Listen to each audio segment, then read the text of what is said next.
Guillermo Saavedra sigue ofreciéndole El Banquete, un programa por amor al arte, por FM La Isla 89.9. Seguimos con Juan José Saer hasta un poquito antes de las 8 de la noche y también con Quintín, que nos ayuda a tratar de dispersar un poquito más la conversación. Pero tenemos antes dos llamados de oyentes. Clara de Plaza San Martín dice que le gustaría saber de dónde sale la escritura del Río sin orillas. Creo recordar que es en principio un encargo, ¿verdad? Sí, es un encargo, sí, de un editor francés.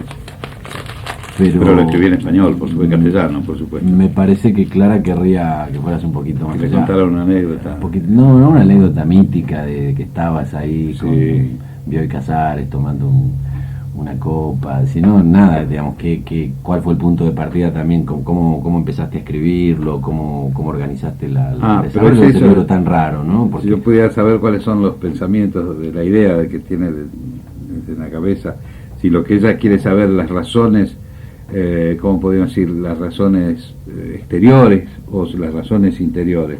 Yo, debo decir que las razones exteriores aquí son anteriores a las razones internas. Es decir que a mí me propusieron escribir este libro y yo lo pensé bastante, dudé mucho y después me di cuenta de que me hubiese gustado mucho escribirlo y que se convirtió en algo propio. Se convirtió en algo propio, si no, no lo hubiese escrito. Digamos antes, para completar un poco la idea del encargo exterior, que esto formaba parte de una serie de encargos a escritores de... No, es decir, países. que había aparecido el libro de Claudio Magri sobre el Danubio, y entonces había sido un libro que había tenido bastante éxito. Es un hermoso libro, yo lo leí después por lo siguiente, no para decir que no me ha influido, sino nada de eso, sino que simplemente el editor me dijo: me gustaría que escribiera un libro como este.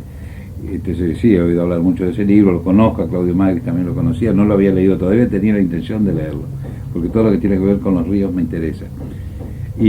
Pero le dije, pero no va a ser como ese, yo primero voy a escribir el libro, si lo escribo, y después leeré el libro de Magri. Y con el que intercambiamos un par de cartas, por otra parte. Y entonces me di cuenta de que era un libro que me gustaba escribir, y lo fui escribiendo cada vez con mayor, no digo placer, pero sí, hasta con mayor convicción de que era un libro que hablaba mucho más de mí mismo de lo que yo imaginaba en el momento en que comencé a hacerlo, en que me lo propusieron, ¿no?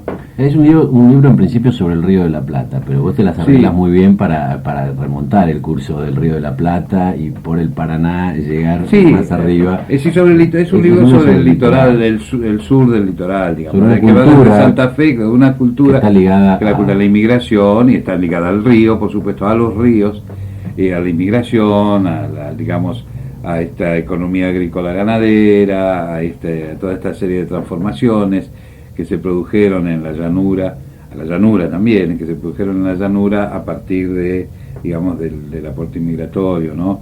O de sucesivos aportes inmigratorios, y de esa sociedad tan singular que se creó, que no se parece a ninguna otra. Los argentinos de por aquí, los uruguayos sí, también, ¿no? Me parece, que tienen su pequeño toque de distinción. Uno casi que puede decir que los puede reconocer bastante a los uruguayos, ¿no? Cuando tienen el ojo más o menos educado para eso. Y el oído sobre todo. Y el oído sobre todo, bueno, pero el oído es más fácil, digo. Y debemos reconocer que no se parece a ninguna otra comunidad de los países donde hispanoparlantes, discúlpenme por esta palabra tan horrible, pero es una sociedad muy singular, y esa mezcla de razas, de religiones, porque también existe esa mezcla de culturas, ha dado una cosa, supongo que para Australia debe parecerse, si fuese por el idioma, ¿no? Por la dominante anglosajona, son todas culturas de inmigración que son muy curiosas y que de algún modo son una novedad en nuestra época, en nuestro siglo y que tal vez sean un modelo para los siglos venideros, ¿no? Un modelo no porque se nos haya que imitarnos porque seamos tan perfectos, sino porque tal vez esta digamos, situación de nomadismo, de comunidades enteras, se irá acentuando en los años venideros o en los tiempos venideros a causa de las sucesivas crisis económicas, ¿no? Probablemente. Tenemos otro llamado, Juani. Pablo de Palermo envía felicitaciones por la calidad del programa. Muchas gracias, Pablo. Hoy es sobre todo responsabilidad de Saer y de Quintín. Y quiere preguntar acerca de si hay una obligatoriedad en relación a ciertas lecturas. ¿Hay libros que son obligatorios? Yo creo que, bueno, ese problema se lo plantearon varios antes que Pablo.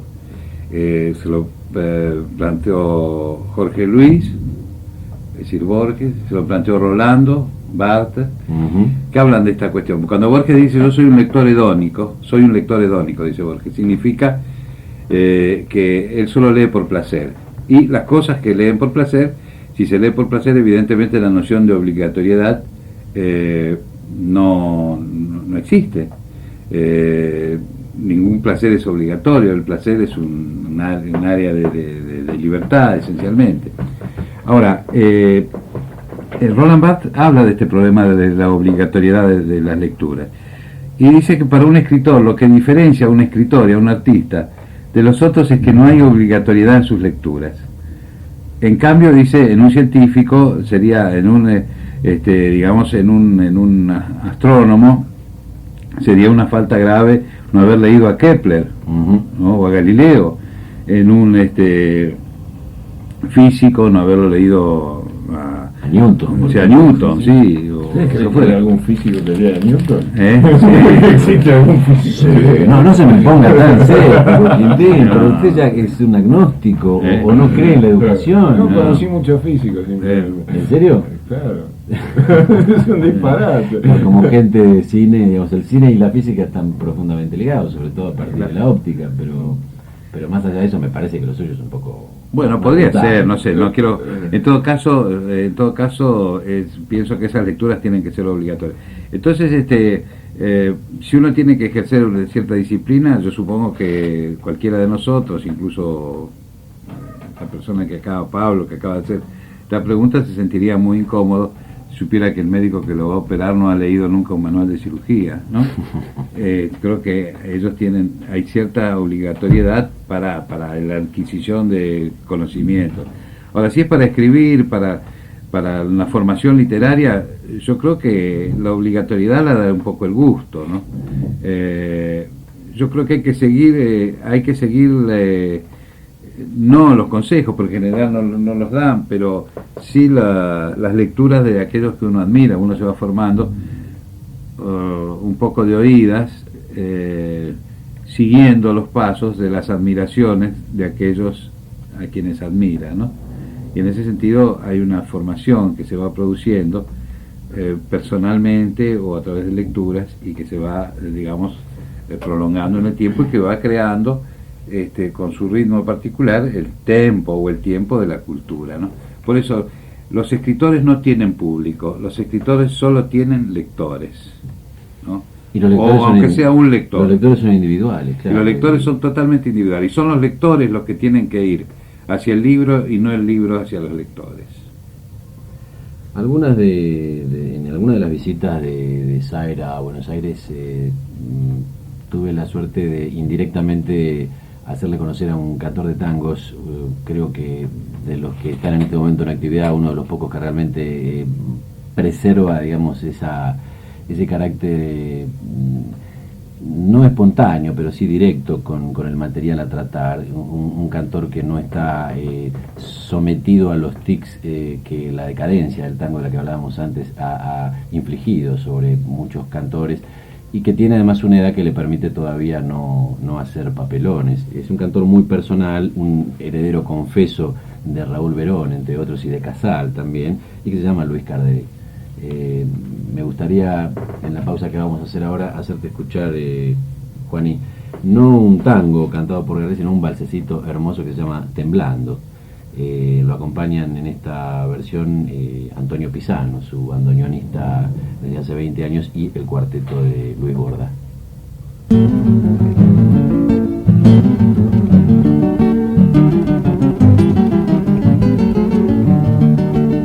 Linda estaba la tarde que la vi, el patio de su rancho acomodando, y aunque guapo, muy guapo me sentía, no pude hablarla y me quedé temblando. Estaba como nunca la había visto, vestido livianito de zaraza, con el pelo volcado sobre el hombro. Era una virgen que encontré en la casa. Ni ella ni yo, ninguno dijo nada. Con sus ojazos me siguió quemando. Dejó el rebozo que tenía en la mano. Le quise hablar y me quedé temblando. Era el recuerdo del amor primero, amor nacido en nuestra edad temprana, como esas flores rústicas del campo, hoy que nacen de la noche a la mañana.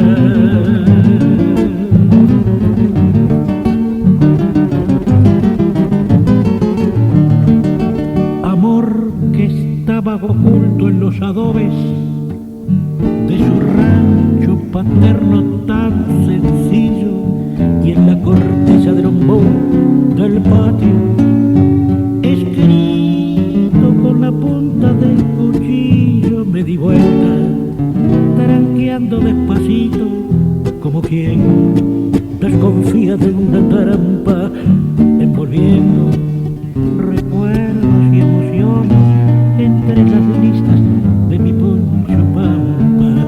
No sé qué me pasó, monté a caballo y me fui galopando a rienda suelta, con todos los recuerdos y emociones que en la lista del poncho estaban puestas. Linda estaba la tarde que la vi, el patio de su rancho acomodando, la tarde que caía mansamente. No pude hablar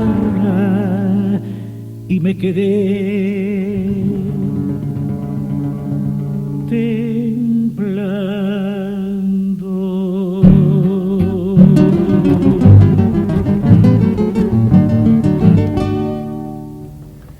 Acabamos de escuchar un hermoso valsecito, Temblando, en la voz de Luis Cardey y acompañado por Antonio Pisano en bandoneón y el cuarteto de Luis Borda.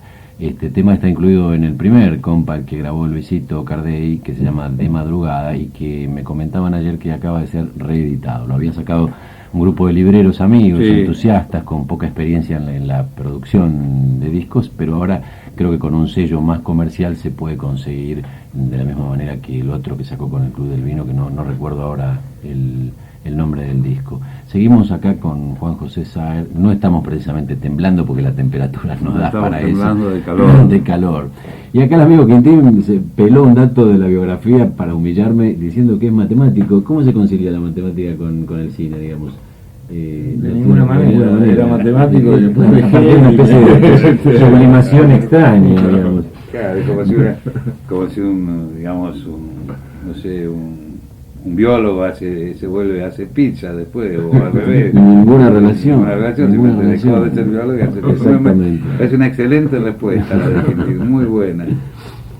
Esteban de Acasuso quiere preguntarte, Juani, en relación a la literatura, si no pensás que las zonas más endebles de una ficción son aquellas que conciernen a lo humano, dice entre comillas, por ejemplo, los personajes y los diálogos. Bueno, pero...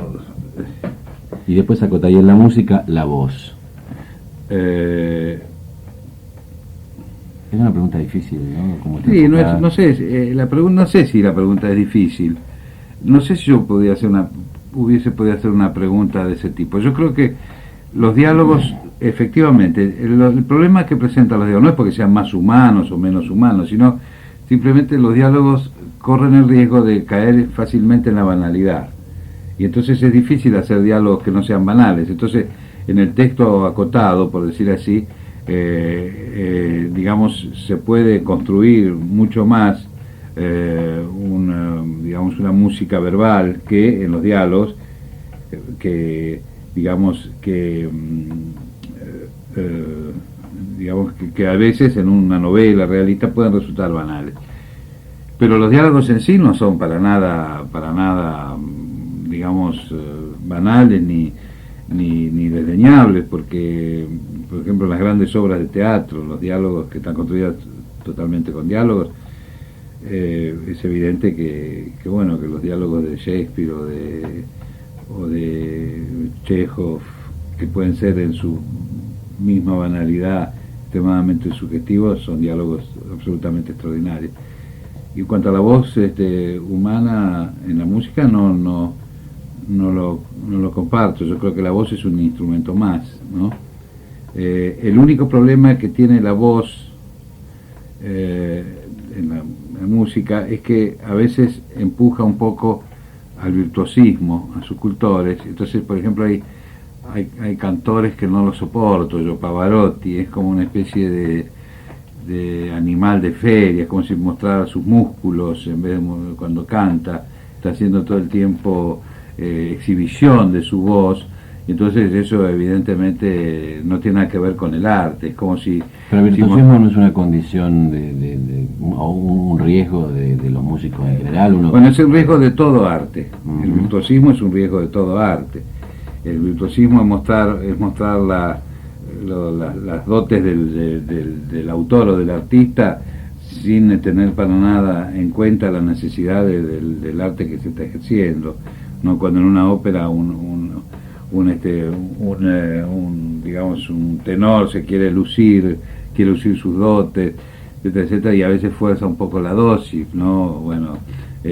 Porque quiere mostrar su voz no por mera, digamos, no para brillar él más que los otros, sino simplemente porque le parece que llevar las posibilidades naturales de su voz al máximo es lo que corresponde, y no es así. Yo creo que tiene que adaptarse en ese sentido, podemos hablar lo humano. Pero el virtuosismo también se da en los instrumentistas, y también se da en los escritores y en los pintores. Y por ejemplo, Picasso a veces hace un poco de virtuosismo con la simplicidad, la rapidez de los trazos y todo eso, y uno se da cuenta que en el fondo es un poco retórico, porque tal vez hay ciertas cosas que merecerían ser un poco más trabajadas, haber sido un poco más trabajadas un poco más, ¿no? Hay algo que a mí me impresionó particularmente al leer la recopilación de los textos de El concepto de ficción, el libro donde está recopilada una serie de trabajos que tienen que ver con la crítica, es que efectivamente, más allá de que, como ha pasado también, mencionábamos hace un rato con El río sin orillas, que parte de un encargo, y muchos de esos textos deben haber tenido ese origen, que inmediatamente hay un movimiento de apropiación personal tuya respecto a eso, y se convierte en una necesidad personal, cosa que uno también en la ficción, en tus libros de ficción, percibe, digamos, que hay una necesidad de desarrollar un material, de haberse topado con algo y que no hay más remedio prácticamente que desarrollarlo. Ahora me gustaría que hablaras un poco de en qué medida escribir estos textos fue una necesidad de confrontar tu poética con la de otros autores, en organizar un pensamiento. Bueno, aparte de los textos que me encargaron, viste que son encargos, aparte de esos textos, yo te digo que todas esas cosas que las escribí porque tenía la necesidad de fijar en el papel ideas que me iban surgiendo mientras yo iba leyendo, ¿no? Y que eran una especie de diálogo conmigo mismo acerca de los problemas que supone el trabajo poético, narrativo, ¿no? Ahora, algunos de estos textos, digamos, para hablar un poco de la ocasión en la que se produjeron, sí, de la circunstancia personal del oficio de escribir, ¿surgieron como en paralelo a la escritura de alguna obra particular de ficción? Sí, pertenecen a periodos diferentes en los cuales yo estaba escribiendo textos diferentes, ¿no? Y entonces me iba haciendo me iba planteando problemas acerca de la composición, de la filosofía de la composición, por decir así, ¿no? Y bueno, y por ejemplo, sobre el aspecto autobiográfico, sobre el diálogo, sobre la representación realista, sobre la ficción, por qué la ficción, por qué escribir texto de ficción, qué es lo que separa la ficción de aquello que no lo es. La relación entre, sí, la diferencia entre verdad y verosimilitud. Eso, ¿no? verdad, verosimilitud, el concepto de realidad, por ejemplo, o por ejemplo, el paso de la novela tradicional, la novela realista del siglo XIX, paso de la novela realista del siglo XIX digamos, a la novela del siglo XX, donde se produce una verdadera transformación y empieza a haber una autonomía mayor del arte narrativo respecto de ciertos cánones. Y ciertas convenciones ya muy cristalizadas. Exactamente. Que corresponden a un periodo histórico. Exactamente, exactamente. El apogeo de la burguesía. Eso, y a mí me parece que la mayor parte de los novelistas actuales, estos del mercado, escriben como si la tradición del siglo XX no existiera. Y cuando pretenden hacerse los vanguardistas, lo hacen de manera ingenua, sin tener en cuenta un poco, por decir así, las